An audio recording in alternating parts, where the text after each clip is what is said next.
மாதா தொலைக்காட்சியில் இறையும் இயற்கையும் நிகழ்ச்சியை பார்க்க வந்திருக்கின்ற நேயர்களாகிய உங்களை அன்போடு வரவேற்கிறேன். நேயர்களை, கடந்த வாரங்களில் நாம் இந்த பிரபஞ்சத்தை, சுற்றுப்புற சூழலை எப்படி பாதுகாக்கலாம் என்று 3-4 நிகழ்ச்சிகளிலே உங்களுக்கு நான் எடுத்து சொன்னேன். Reduce, reuse, recycle, reject, react, அந்த தலைப்புகளை நாம் தெளிவாக தெரிந்து கொண்டோம். அதோடு தொலைந்து போன சமுதாயங்களை பற்றி நான் பேசினேன். இயற்கையை அழித்ததால் காணாமல் போன, தொலைந்து போன சாம்ராஜ்யங்கள், அவற்றை பற்றி நாம் விரிவாக பார்த்தோம். எது செய்யக்கூடாது, மரத்தை வெட்டக்கூடாது, மண்ணை பராமரிக்கணும், தண்ணியை பராமரிக்கணும், இயற்கை வளங்களை தேவைக்கு அதிகமாக சுரண்டக்கூடாது, கடைசியாக பிள்ளைகள் அதிகமாக பெற்றெடுக்கக்கூடாது, ஓவர் பாப்புலேஷன் இருக்கிறது ரொம்ப டேஞ்சர். ஸோ என்றெல்லாம் நான் சொன்னேன். ஸோ இன்றைய தினம் இறையியல் பார்வையில் கடவுள் நமக்கு என்ன சொல்லுகிறார், என்ன விதிமுறைகளை கொடுத்துருக்கிறார் என்று நாம் பார்க்க வேண்டும். அதெல்லாம் மனிதன் இந்த போன 3-4 டாக்ஸில் நாம் பேசுனதெல்லாம் நம்ம மனுஷனுடைய தேடல், இந்த பிரபஞ்சத்தை எப்படி நம்ம பரிசுத்தமாக வச்சுருக்கலாம்னு சொல்லி மனுஷன் தேடுறான். அவன் ஒரு சில விஷயங்களை கண்டுபிடிச்சி இதை நம்ம செய்யலாம் என்று சொல்லி தெளிவாக அவனது மனது சொல்லுகிறது. நாம் செய்ய நம்ம ட்ரை பண்ணுறோம், சரியா? ஆனால் இன்றைக்கு விவிலிய பார்வையில் கடவுள் என்ன திட்டத்தை மனிதனுக்கு வைத்திருக்கிறார், இந்த பிரபஞ்சத்தை நாம் எப்படி பாதுகாக்க முடியுமா? ஸோ பல திட்டங்களை அவர் நம்ம வகுத்திருக்கிறார், விதிமுறைகளை கொடுத்திருக்கிறார். ஸோ முதல்ல கடவுளுடைய விதிமுறைகளை நாம் பார்க்கலாம். அடுத்த நிகழ்விலே நமது பூமி, இந்த பிரபஞ்சம், மதர் எர்த், இந்த பூமி அம்மாவின் விதிமுறைகள், ரூல்ஸ் என்ன, அதை பற்றி அடுத்த வாரம் நம்ம பார்க்கலாம். ஸோ இப்பொழுது கடவுள் நமக்கு என்ன விதிமுறைகளை சொல்லுகிறார். மற்றும் 6 விதிமுறைகளை பற்றி நான் பேசப் போகிறேன். முதல் 15 நிமிடத்தில் 3 விதிமுறைகள். ஒன்று ஆதியாகமம், தொடக்க நூல் என்று இப்பொழுது சொல்லுகிறார்கள். 1ஆம் அதிகாரம் 26வது வசனம். ரொம்ப ஃபேமஸ் டெக்ஸ்ட் இது. கடவுள் மனிதனை தனது சாயலாக படைத்தார். அவன் கடலில் வாழும் மீன்களையும் வானத்து பறவைகளையும் கால்நடைகளையும் மண்ணில் இருக்கின்ற விலங்குகளையும் தாவரங்களையும் அடக்கி ஆளட்டும், தனது ஆட்சிக்கு உட்படுத்து என்று எழுதப்பட்டிருக்கிறது. ஆங்கிலத்தில் டொமினியன் என்று சொல்வார்கள். டொமினியம் தெர்ரே, பூமியை அடக்கி ஆள வேண்டும். ஸோ இப்பேற்பட்ட கற்கால இறையியல்கள் ஏராளமாக செய்யப்பட்டிருக்கின்றன. இதில் நாம் இன்றைய தினம் வரை தவறாக புரிந்து கொண்டிருக்கிறோம். அடக்கி ஆள் என்று சொல்லப்படுகின்ற அந்த வார்த்தை டொமினியன். ஸோ கடவுளே நமக்கு லைசன்ஸ் கொடுத்துருக்காரு. மீனை போய் வெட்டலாம், விலங்குகளை வெட்டலாம், மரங்களை வெட்டலாம், மலைகளை நாம் அழிக்கலாம். ஏனென்றால் மனுஷனுக்காக தானே படைச்சிருக்கார், படைத்தான் படைப்பை மனிதனுக்காக என்றெல்லாம் வேதாந்தங்கள் மனிதனை மயமாக கொண்டு எழுந்தன. எல்லாம் மனிதனுடைய செல்ஃப் இன்ட்ரெஸ்ட்னு சொல்லலாம். என்ன, எல்லா ஸ்பீஷீஸ் இந்த உலகத்தில் செல்ஃபிஷ் ஸ்பீஷீஸ் தான். செல்ஃபிஷ்னஸ் இல்லைன்னா நம்ம வாழ முடியாது. செல்ஃபிஷ்னஸ் இருக்கிறதுனால தான் நம்ம குடும்பம், நம்ம பிள்ளைங்க, அவங்கள நம்ம பாதுகாக்கணும். ஸோ செல்ஃபிஷ் தப்புன்னு சொல்ல முடியாது. செல்ஃபிஷ் தான் நம்மளை வாழ வச்சுக்கிட்டு இருக்கு. ஸோ அப்பேற்பட்ட புத்தகங்களும் இன்றைய தினம் நிறைய வந்திருக்கின்றன. ஸோ இன்றைய தினம் நம்ம என்ன பண்ணிக்கிட்டு இருக்கோம், ஒரே செல்ஃபிஷ் நம்ம தான், வேறு யாருக்கும் செல்ஃபிஷ்னஸ் இல்லாத மாதிரி நம்ம மற்றவங்களை ட்ரீட் பண்ணிக்கிட்டு இருக்கோம். அவங்களுக்கும் செல்ஃபிஷ்னஸ். பூனையை தொட்டு பாருங்கள், அவங்க குழந்தைய கடிக்க வரும். நாயை போய் தொடுங்க, கடிக்க வரும். பாம்பு குட்டியை போய் தொடுங்க, கடிக்க வரும். ஸோ நான் என்ன சொல்கிறேன், எல்லாருக்கும் செல்ஃபிஷ்னஸ் இருக்குது. ஸோ எல்லாருக்குமே கடவுள் அந்த உரிமையை கொடுத்துருக்காரு. Selfishness to god their own species. அவங்க உயிரினத்தை பாதுகாக்க ஒரு செல்ஃபிஷ்னஸ் இருக்குது. இப்படி தான் இந்த பிரபஞ்சம் வாழ்ந்து கொண்டிருக்கிறது. ஸோ அப்படின்னு பார்க்கும்போது டொமினியன் என்று சொல்வது அது அடக்கி ஆளுவதல்ல, அனைத்து ஆளுவது, அனைத்து ஆளுவது, பாதுகாப்பு கொடுப்பது. அதாவது சங்ககால இலக்கியத்தில் சொல்லக்கூடிய மனுநீதி சோழனுடைய கதை போல எல்லாருக்கும் நீதி வழங்குவது. என்னடை நல்கள் வேந்தற்கு கடனே என்று சொல்லுகிறது புறநானூறு. நீதியை வழங்குவது தான் ஒரு அரசனுடைய முதன்மையான கடமை. ஸோ நம்மக்கிட்ட பவர் இருக்கிறது வந்து மற்றவங்களை அடக்கி ஆளி, மற்றவங்கள அடித்து நொறுக்கி, மற்றவங்கள கொலை செய்து, மற்றவங்களை துன்புறுத்தி வாழ்வதல்ல, அவர்களை மகிழ்ச்சியாக்கி நீதியை வழங்கி அவர்களை வாழ வைத்து நாமும் வாழ்ந்து அவர்களையும் வாழ வைத்து பார்ப்பது தான் டொமினியன். அதுதான் கடவுளுடைய செயல்பாடு. அந்த மீனிங்கில் தான் அவர் சொன்னார், நான் எப்படி இந்த பிரபஞ்சத்தை வழிநடத்துகின்றனோ அதுதான் டொமினியன், என்னுடைய டொமினியன். ஸோ அப்படின்னு பார்க்கும்போது அதே டொமினியன் நான் உங்களுக்கு கொடுக்குறேன்.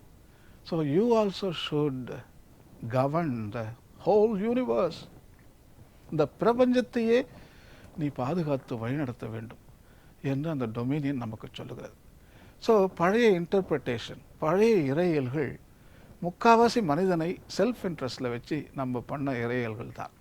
ஸோ இன்றைய நம்ம அதை ரீரீடிங் பண்ணோம், ரெவிஷன் பண்ணோம். இன்றைக்கு புது இன்டர்பிரிட்டேஷன் நமக்கு தேவைப்படுது. அதை மீனிங்கை ஒழுங்காக புரிஞ்சுக்கிட்டு எல்லாரும் இறைவனுடைய ஆட்சியில், இறை ஆட்சியில் மகிழ்ச்சியாக இருப்பதற்கு உரிமைகள் இருக்கின்றன. அதை வாரி வழங்குவது தான் டொமினியன். தவளைகளுக்கு என்ன உரிமைகள் இருக்கின்றன, காடுகளுக்கு என்ன உரிமைகள் இருக்கின்றன, நதிகளுக்கு என்ன உரிமைகள் இருக்கின்றன, காற்றுக்கு என்ன உரிமைகள் இருக்குது, இதை கண்டுபிடிச்சி நம்ம அவர்களுக்கு வழங்குவது தான் டொமினியன்.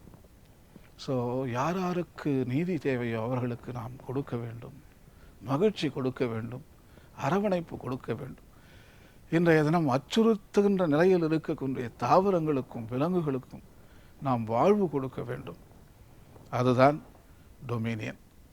இதுதான் முதல் விதிமுறை, கடவுள் மனிதனுக்கு கொடுத்த முதல் விதிமுறை. இந்த விதிமுறை நாம் எப்படி செய்கிறோம்? யோசனை செய்து பார்க்க வேண்டும். தவறு செய்திருந்தால் அதற்கேற்ற மன்னிப்பை கேட்டு மனம் வருந்தி வருகின்ற காலத்தில் நாம் அதை மாற்றி நாம் காட்ட வேண்டும். அடுத்து இரண்டாவது விதிமுறை, கடவுள் கொடுத்த விதிமுறை. ஆதியாகமம் தொடக்க நூல் 1ஆம் அதிகாரம் 28வது வசனம்.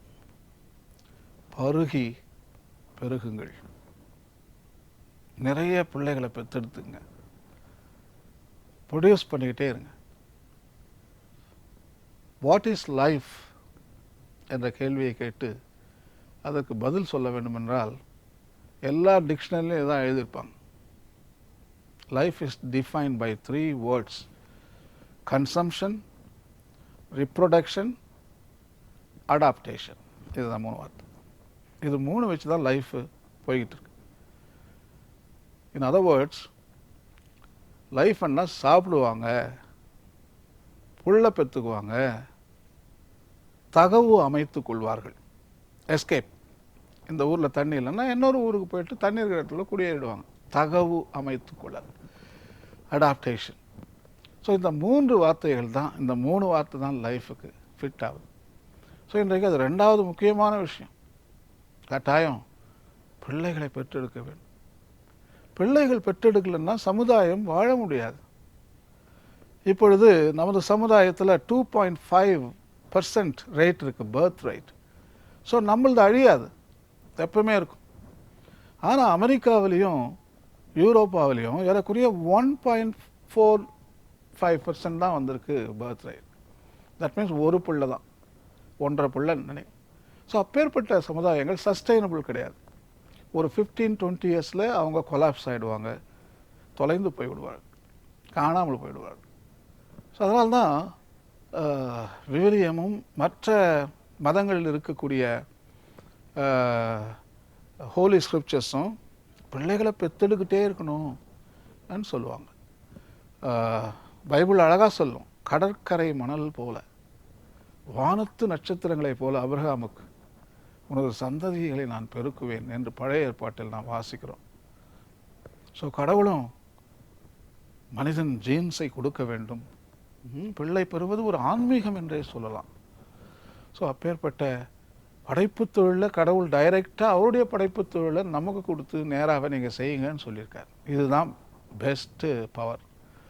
நம்மளும் படைக்கிறோம், ஒரு குழந்தைய பெற்றெடுக்கிறோம் என்று சொல்வதை விட படைத்து கொண்டிருக்கிறோம். ஒரு ஆன்மீகமாக பார்க்க வேண்டும். ஸோ இன்றைய தினம் நமது பிரபஞ்சத்தில் 700 கோடி மனிதர்களை நாம் பெற்றெடுத்திருக்கிறோம். ஏறக்குறைய 10 பில்லியன் 2050 2050 ஆண்டில் 10 பில்லியன் வருவதாக சொல்லுகிறார்கள். ஸோ இதெல்லாம் சஸ்டைனபிளா? ஏன், உண்மையாக சஸ்டைனபிளாக இருக்கலாம், நீடித்த நிரந்தர வளர்ச்சியாக இருக்கலாம். 10 பில்லியன் ஆனால் கூட கவலை இல்லை. ஸோ இதுக்கு மேலே நான் அந்த பாப்புலேஷன் இஷ்யூவை பேச விரும்பலை. ஏனென்றால் நமக்கு இதில் சில தகவல்கள் நமக்கு முரண்பாடாக இருக்கும். நம்ம ஒன்றுத்துக்கு சப்போர்ட் பண்ணி ஒன்று சப்போர்ட் பண்ணாமல் இருக்க முடியாது. ஸோ ஆகவே இதோடு நான் அதை நிறுத்தி கொண்டு 3வது விதிமுறைக்கு நான் செல்ல போகின்றேன். 3வது விதிமுறை ரொம்ப டாப்புங்க. இதை படிக்கிறதே கிடையாது, யாரும் படிக்கிறதே கிடையாது. சுருக்கமாக என்ன தெரியுமா சொல்லுது? ஆதியாகமம் தொடக்க நூல் 1:29. மீண்டும் சொல்கிறேன். ஆதியாக தொடக்க நூல் அதிகாரம் 1:29 படிங்க, ஆச்சரியமாக இருக்கும். எல்லா மனிதர்களுக்கும் விலங்குகளுக்கும் வெஜிடேரியன் டயட் தான் ப்ரிஸ்கிரைப் பண்ணுறார் கடவுள். தாவரங்களும் பழங்களும் கனிகளும் நட்ஸு, அதுவும் இது உங்களுக்கு உணவாகட்டும் என்று சொல்லுகிறார். தெளிவாக இருக்கு வார்த்தை. நம்ம வழக்கமாக இதை சத்தம் போட்டு படிக்க மாட்டோம், இதை மெல்லமாக படிச்சிடும். 1:26 மட்டும் சத்தம் போட்டு அடக்கி ஆளட்டும் என்று சொல்லி தைரியமாக படிப்போம். அதுதான் அடிக்கடி நம்ம பிரசங்களோட பேஞ்சிக்கிட்டு. ஆனால் 1:29 பிரசங்கங்கள் எத்தனை கேட்டிருக்கீங்க? எத்தனை பேர் பிரசங்கம் பண்ணியிருக்காங்க? எத்தனை புத்தகங்கள் எழுதியிருக்காங்க? இதுவும் பைபிள் வார்த்தை தான், இதுவும் கடவுள் சொன்ன விதிமுறை தான். ஒரு சில பேர் இதுதான் ஃபர்ஸ்ட் டைமே கேள்விப்பட்டு போய் அப்படி எழுதியிருக்காரா? ஆமாங்க, படிச்சு பாருங்க. நான் கூட ரொம்ப நாளாக படிக்கல. நான் ஒரு 5 வருஷம் முன்னாடி தான் கொஞ்சம் தீவிரமாக படிக்கும்போது அந்த வார்த்தை எனக்கு, கடவுள் எவ்வளோ தூரம் அருமையாக படிச்சிருக்காரு. இந்த பிரபஞ்சத்தில் 2 உயிரினம் தான் கறி சாப்பிடக்கூடியது. நாயினம், பூனை இனம். இது 2 மனித இனம் கிடையாது.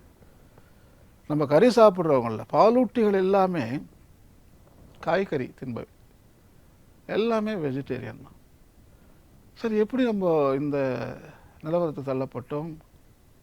இதெல்லாம் ஒரு முரண்பாடு, டிஸ்ஃபங்க்ஷன் என்று சொல்வார்கள். வெஜிடேரியன் சாப்பிட்றவங்க ஃபங்க்ஷனல், இட்ஸ் ஓகே. கறி சாப்பிட்றது டிஸ்ஃபங்க்ஷனல். அது எப்படியோ நம்ம கற்றுக்கிட்டோம், யாரோ நமக்கு கற்றுக் கொடுத்தாங்க. ஸோ இந்த தினம் கறி சாப்பிட்றது கறி சாப்பிடாதது நிறைய டிபேட் நடந்துக்கிட்டு இருக்கு. இந்த தினம் ஐக்கிய நாடுகள் கூட கறி சாப்பிடுவதை குறைத்து விடுங்கள், வேண்டாம் என்று சொல்கிறார்கள். ஐக்கிய நாடுகளே நீங்கள்லாம் வெஜிடேரியனாக போங்க என்றால் அதில் பல பெனிஃபிட்ஸ் இருக்குது. இன்றைய தினம் 20% பசுமை இல்ல வாயுக்கள் கால்நடைகள் பராமரிப்பால் உற்பத்தி ஆகின்றது.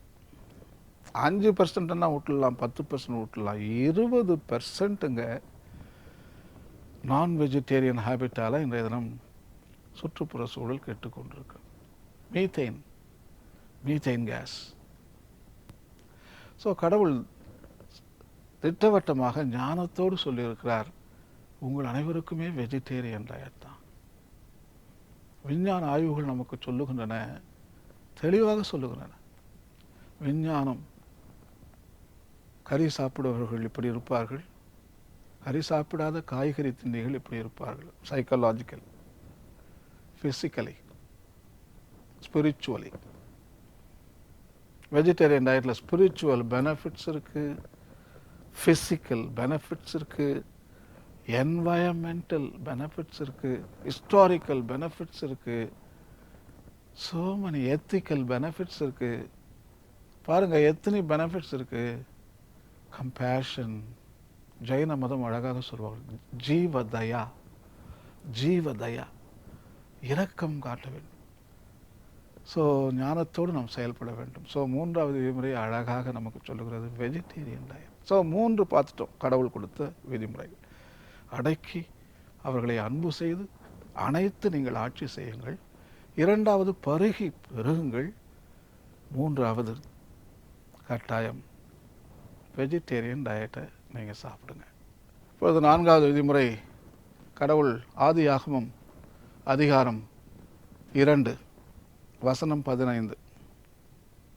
நேயர்களே, நான் சொல்லும்போது இந்த இதெல்லாம் குறிச்சிக்கிங்க, இல்லைன்னாக்கா பைபிள் வச்சுட்டு பார்த்து ஃபாலோ பண்ணணும். அப்போ தான் இது நல்ல பலனை கொடுக்கும்.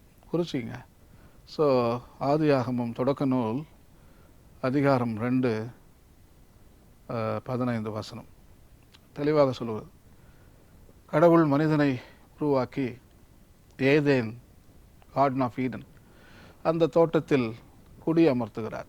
அமர்த்தி விட்டு ஒரு விதிமுறையை கொடுக்கிறார். இதுதான் 4வது விதிமுறை. என்ன சொல்றாருன்னா, till it and keep it, உழுது பராமரி, உழுது பராமரி, till it and keep it. So இதை நமக்கு ஒரு கிஃப்டாக கொடுக்குறார் கடவுள். நிலத்தை, மண்ணை நமது வாழறதுக்கு இது ஒரு inheritance, a gift, a gift. அதை ஒரு நம்ம கிஃப்டாக ட்ரீட் பண்ணணும் அன்ட்டு கடவுள் நமக்கு தெளிவாக சொல்கிறார். இந்த நிலத்தை பராமரிக்க வேண்டும், அழிய விடக்கூடாது. இந்த நிலம் விற்பனை பொருள் அல்ல, இது இன்ஹெரிட்டன்ஸ். அரபிக் வார்த்தையில் நஹலா என்று சொல்வார்கள், நஹலா. ஸோ இது ஒரு இன்ஹெரிட்டன்ஸ். இது கிஃப்டாக வந்தது யாருங்க விற்பாங்க? கிறிஸ்மஸ் உங்களுக்கு கிஃப்ட் ஒன்று கொடுக்குறாங்க, அதை போய் விற்றீங்கன்னா அதை விட கேவலம் எதுவுமே இல்லை. ஸோ கடவுள் கொடுத்த கிஃப்டை நாம் விசுவாசத்தோடு வைத்து அந்த கிஃப்டை மற்ற ஜெனரேஷன் நம்ம பாஸ் பண்ணணும். ஸோ அதுதான் பழைய ஏற்பாட்டு மக்கள் அப்படி தான் புரிந்து கொண்டார்கள். ஆனால் இன்றைய தினம் நாம் நிலத்தை ஒரு விலை பொருளாக, அதை நிறையா மருந்து கொட்டி எப்படியாவது நம்ம பணத்தை பண்ணிடணும், லாபம் அடையணும் சொல்லி அதை ஒரு விளைப்பொருளாக நம்ம ட்ரீட் பண்ணுறோம். ஏதோ நம்ம இழந்து போகின்ற, நம்ம அதை செல்வமாக்கி நம்ம விற்று நம்ம கார் வாங்கிக்கலாம். அது ஒரு கிஃப்ட்டுங்க. அந்த நிலத்தை எங்கே இருக்கோ அங்கேயே வைங்க. ஒரு சொத்தாக உங்கள் பிள்ளைகளுக்கு கொடுத்துக்கிட்டே இருங்க. பிளாட் போட்டு அதை சிதைவு செய்தார்கள், தொழிற்சாலை கட்டி அந்த நிலத்தை அழிக்காது. ஏனென்றால் அது ஒரு நஹலா, inheritance, God's gift. Earth belongs to God. கடவுளுக்கு தான் இந்த மண் சொந்தமாகிறது. ஸோ அது ஒரு கடவுள் இதுவாக நம்ம ட்ரீட் பண்ணணும். ஸோ இங்கு இந்த விதிமுறையில் 3 வார்த்தைகளை நாம் கவனிக்க வேண்டும். 1 ரெஸ்பான்சிபிலிட்டி, 2 ஃபெய்த்ஃபுல்னஸ், 3 அக்கௌண்டபிலிட்டி. எஸ், இந்த நமது பணியாளனாக செயல்பட வேண்டும். அதுதான் தொடக்க நூல் 2ஆம் அதிகாரம் 15ஆம் வசனம் சொல்லுகிறது. நீங்கள் எல்லோருமே பணியாளர்கள், இந்த இயற்கைக்கு பணி செய்ய வேண்டும், பொறுப்போடு நடந்து கொள்ள வேண்டும், விசுவாசத்தோடு இருக்க வேண்டும், கணக்கு கொடுக்க வேண்டும். எஸ், இந்த 3 தான் நம்முடைய தொழில்கள், கடமைகள் என்று சொல்லலாம். ஸோ நம்ம 4வது விதிமுறையை பார்த்தோம். இப்பொழுது 5வது விதிமுறைக்கு நாம் செல்வோம். 5வது விதிமுறை அதே தொடக்க நூல் அதிகாரம் 2 வசனங்கள் 16, 17. மிகவும் முக்கியமான விதிமுறை இதுதான், சிறப்பான விதிமுறை. இங்கே தான் பெரிய தவறு நிகழ்கின்றது, மிஸ் அண்டர்ஸ்டாண்டிங். ஸோ இந்த 6 விதிமுறைகளும் ரொம்ப ஃபேமஸ். இதுதான் என்ன தெரியுமா? ஸோ கடவுள் சொல்லுகிறார், இங்கே ஏதேன் தோட்டத்தில் இருக்கின்ற எல்லா பழங்களும், எல்லா இயற்கை வளங்களையும் நீங்கள் யூஸ் பண்ணுங்க. ஆனால் ஒரே ஒரு மரம், அது மட்டும் தயவு செய்து தொடவே தொடாதீங்க. அந்த மரம் நான் ஃப்யூச்சர் ஜெனரேஷனுக்கு நான் வச்சுருக்கேன். எனக்கு ஒரு திட்டம் இருக்கிறது, பின்னால் வருகின்ற தலைமுறைகளுக்கு நான் அதை பாதுகாப்பாக வைத்திருக்கிறேன். அது உங்கள் பொறுப்பில் நான் கொடுத்துருக்கேன், உங்களை நம்புகிறேன் நான். அதை மட்டும் சுரண்டாதீங்க, மற்றதெல்லாம் எடுத்துங்க. எங்கள் தோட்டமே கொடுத்துருக்கேன், அந்த மரத்தை என்ன நோண்டிக்கிட்டு இருக்கீங்க? ஸோ அதுதான் ஒரு விதிமுறை, தெளிவான விதிமுறை. அதை நீங்கள் தொட்டிங்கன்னா யூ ஆர் ஃபினிஷ், தொலைந்து போவீர்கள், தொட்டால் தொலைவீர்கள். ஏற்கனவே நான் உங்களுக்கு சொன்னேன், இயற்கை அழித்ததால் தொலைந்து போன சாம்ராஜ்யங்கள், இயற்கை அழித்ததால் தொலைந்து போன சொர்க்கங்கள் என்று நான் சொன்னேன். ஸோ இதுவும் சொர்க்கம்தான். ஈடேன் தோட்டம் ஒரு சொர்க்கம். அந்த சொர்க்கமே தொலைந்து விட்டது, அந்த சாம்ராஜ்யமே தொலைந்து விட்டது. ஏனென்றால் அதை தொட்டான், தொலைந்து போனான். அந்த மரத்தை தொட்டான். கடவுளுடைய விதிமுறை கிளீனாக சொல்றாரு, தொடாத, do not exploit that tree. So அதை தானே செய்தோம், அதை எடுத்துட்டோமே. ஸோ இன்றைய தினம் எத்தனையோ விதிமுறைகளை நாம் மாறி இருக்கிறோம். மலைகளை திருடி விட்டோமே, செய்ய முடியுமா? ஒரு மலையை நாம் திரும்பி கொண்டு வர முடியுமா? மலையை எடுத்து வீடுகள் கட்ட வேண்டும், கோயில்கள் கட்ட வேண்டும், பார்க்கிங் லாட் போட வேண்டும், ரோடு போட வேண்டும். இதுதானா ஒரு புரிதல்? மனிதனுடைய புரிதல் இதுதாங்க. Miss understanding, dysfunctional. தன்னையே செல்ஃப் இன்ட்ரெஸ்ட். செல்ஃப் இன்ட்ரெஸ்ட் வரும்போது மலையெல்லாம் நீங்கள் பார்க்க மாட்டீங்க. இயற்கை செல்வங்க அது. மலை அங்கே இருக்குதுன்னா ஒரு ரீசன் இருக்குது. நம்ம கேள்வி கேட்டுருவோம். அந்த மலையை ஃபஸ்ட்டு கேள்வி கேட்கணும். இந்த மலை வீடு கட்டுறதுக்காக கடவுள் படைச்சிருக்காரு. கேள்வி கேட்கணும். அந்த மலை ஏன் அங்கே இருக்குது? அதில் ஏதோ அர்த்தம் இருக்குது. அதை கண்டுபிடிச்சு தான் விஸ்டம். ஜெயின மதம் அழகாக சொல்லுது. அவங்க சிம்பிள் இதுதான், கையை இப்படி வச்சுருப்பாங்க. ஸ்டாப், நிறுத்து, யோசனை பண்ண. ஒரு காரியம் செய்யறதுக்கு முன்னாடி, மரத்தை வெட்டுறதுக்கு கோடாரி முன்னாடி நிறுத்து, யோசனை பண்ணு. அந்த மலையில் வந்து அந்த ஆப்பு வச்சு அடித்து சுத்தியை வச்சு ஜல்லி பண்ணுறது நிறுத்தல, யோசனை பண்ணல. யோசனை பண்ணால் உனக்கு அறிவு வரும். அறிவு வந்தால் நீ என்ன பண்ண? கை வைக்க மாட்டேன். மண்ணை தூக்குறது, மணலை எடுக்கிறது, யோசனை பண்ணு. எதுக்கு அங்கே இருக்கு? உனக்கு சொந்தமா? அவங்க இருக்கக்கூடிய ஜீவங்களுக்கு சொந்தம் இல்லையா? அங்கே இருக்கணும் உரிமை இருக்கு. நீ எடுத்துன்னு போயிரு எல்லாத்தையும். ஸோ தொட்டான் தொலைந்தான். இது மாதிரி நம்ம கேள்வி கேட்காம நிறுத்தி யோசனை பண்ணாமல் பண்ணிங்கன்னா தொலைஞ்சு போயிடும். இது நான் சொல்லலை, வரலாறு சொல்லுகிறது. பைபிளும் தான் சொல்லு. தொலைந்து போன ஈடனில் எவ்வளோ சந்தோஷமாக இருந்தோம். ஏதேன் தோட்டத்தில் எந்த துன்பமும் கிடையாதுங்க. ஆனால் போயிடுச்சே. we lost it. இன்றைய தினம் நாம் யோசனை செய்து பார்க்க வேண்டும். கடவுள் கொடுத்த விதிமுறைங்க இது. கடவுளையே கொடுத்தார். இதுதான் 5வது விதிமுறை. do not exploit the natural resources. தயவு செய்து செய்யாதீங்க. ஸோ கடைசியாக 6வது விதிமுறை. ஆதியாகமம் தொடக்க நூல் 2ஆம் அதிகாரம் 19வது வசனம் தெளிவாக சொல்கிறது. கடவுள் எல்லா விலங்குகளையும் எல்லா தாவரங்களையும் படைத்து மனுஷன் கொண்டு வந்து, மனுஷா நீ பேர் வையே சொல்றார். எவ்வளவு பியூட்டிஃபுல். நீ ஞானஸ்தானம் கொடு. நீ என்ன பேர் வைக்கிறியோ அதுதான் அந்த உயிரின பெயர். மனுஷன் அழகாக பேர் வைக்கிறான். பேர் வைக்கும்போது அது நமக்கு சொந்தங்க. பேர் சொல்லி கூடும்போது we love it. that is my love. அது லவ். அதை பேர் சொல்லி நான் கூட பேர் சொல்லும்போது உரிமை இருக்கிறது. இல்லைன்னா மிஸ்டர் போடணும், மிஸ்ஸஸ் போடணும், ஃபாதர் போடணும், சிஸ்டர் போடணும். ஆனால் எடுத்த உடனே என்னடா எப்படி இருக்க, என்னடி அதெல்லாம் நம்ம பேசுகிறோம் இல்லையா? அது உரிமை, அன்பு, அன்பின் வெளிப்பாடு. பெயர் சொல்லி கூப்பிடுவது அன்பின் வெளிப்பாடு. ஸோ எவ்வளோ மனசில் அன்பு வச்சுருக்கான். சிங்கம்னு சொன்னான், புலின்னு சொன்னான், மயில்னு சொன்னான், பட்டாம்பூச்சின்னு சொன்னான், யானை, ரோஜாப்பூ, மல்லிப்பூ. அன்றைக்கு அவன் என்ன பேர் வச்சானோ அதே பேர் தான் இன்றைக்கு நம்ம வாயிலிருந்து வந்துக்கிட்டே இருக்கு. மாற்றலை, மாற்ற முடியாது. பெயரின் உருவத்தில் நாமும் அதுவும் ஒன்றாயிட்டோம். ஸோ நமக்கு உரிமை இருக்கிறது, அன்பு காட்டுகிறோம், ஒரு ஃபேமிலி ஆயிட்டோம். அதுதான் பாயிண்ட்டு. இந்த பிரபஞ்சமே உறவுகள் மேல் படைக்கப்பட்டிருக்கிறது. எல்லாம் உறவு, உறவு சங்கிலி. அவங்க இல்லாமல் நம்ம இருக்க முடியாது. நம்ம இல்லாமல் அவங்க இருக்கலாம். நல்லா யோசனை பண்ணுங்க. நம்ம இன்றைக்கி போயிட்டா பிரபஞ்சம் அது பாட்டுக்கு போய்கிட்டு இருக்கு. பிரச்சனை இல்லை, அது பாட்டுக்கு நல்லா போய்கிட்டு இருக்கும். இன்றைக்கு அவங்க இல்லாமல் நம்ம இருப்போமா தான் கேள்வி.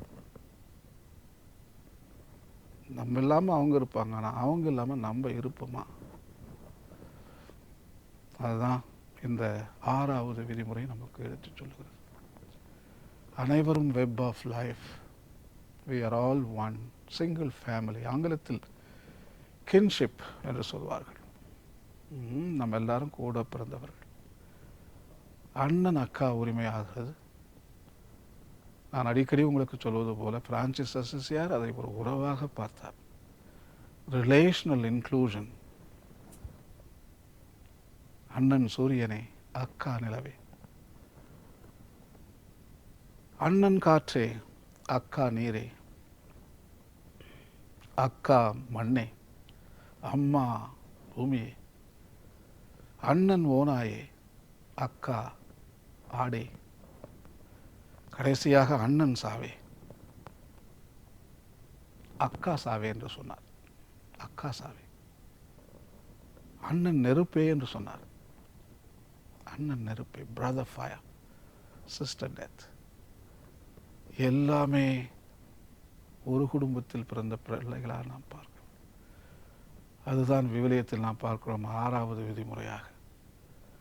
நேயர்களே, இறைவன் நமக்கு தெளிவான விதிமுறைகளை நமக்கு கொடுத்திருக்கிறார். இந்த 6 விதிமுறைகளை நாம் மனதில் கொண்டு நாம் கட்டாயம் வழி நடந்தால், நம்ம விதிமுறைகளை கீப்பு பண்ணாலே போதும், இந்த பிரபஞ்சம் சுற்றுப்புற சூழல் பாதுகாப்பு பெறும்.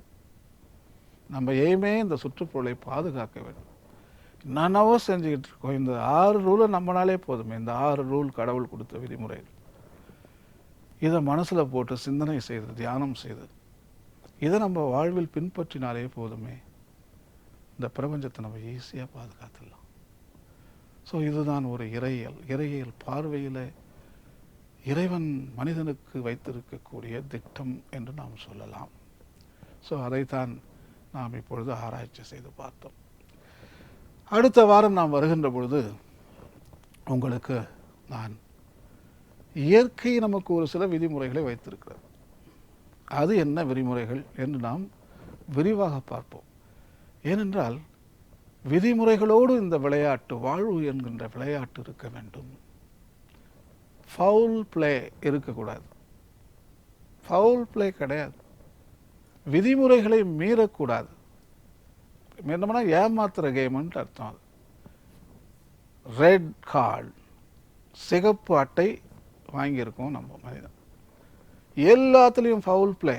சிவப்பு அட்டை, red card, out of the game. கடைசியாக இதே ரெட் கார்டு நம்ம வாங்கிக்கிட்டு இருந்தோம்னா விளையாட்டிலிருந்து தூக்கி எறியப்படுவோம். வாழ்க்கை என்ற விளையாட்டிலிருந்து நீ அவுட்டு. ஸோ அதுதான் இந்த விதிமுறைகள் நமக்கு சொல்லுகிறது. இந்த இயற்கை தருகின்ற விதிமுறை தெளிவாக சொல்லுது. விதிமுறைகளோடு வாழ்க்கையில் விளையாடு. விதிமுறைகளை மீறினால் வாழ்க்கை என்ற விளையாட்டிலிருந்து வெளியேறு என்று சிறப்பாக எடுத்து சொல்லுகிறது, தைரியமாக சொல்லுகிறது நமது அம்மா பூமி. அது அடுத்த வாரம் உங்களுக்கு நான் எடுத்து சொல்லுகிறேன். உண்மையாக மனிதன் ஒரு நல்ல ஸ்பீஷிஸ் தான். புரிந்து கொண்டு செயல்படக்கூடியவன். அவன் ஒரு தீமையான ஒரு உயிரினம் அல்ல. உள்ள எவ்வளவோ நல்ல திறமைகளையும் செல்வங்களையும் வைத்திருக்கிறான். அன்பு, நீதி, பரிவு, மன்னிப்பு, இரக்கம். ஒரு பெரிய ஒரு சுரங்கம், அலிபாபா குகையே வைத்திருக்கிறான். உள்ளே செல்வங்களையும் வைத்திருக்கிறான். ஸோ கட்டாயம் நாம் மனம் திரும்புவோம். நமது உயிரினம் சிறப்படையும். இறைவன் நம்ம எதற்காக படைத்தாரோ அந்த நோக்கத்தை நாம் புரிந்து கொண்டு செயல்பட்டு நம் வாழ்விலே வளம் பெறுவோம் என்பது எனது நம்பிக்கை. அதே நம்பிக்கை உங்களதும் கூட. நன்றி, வணக்கம்.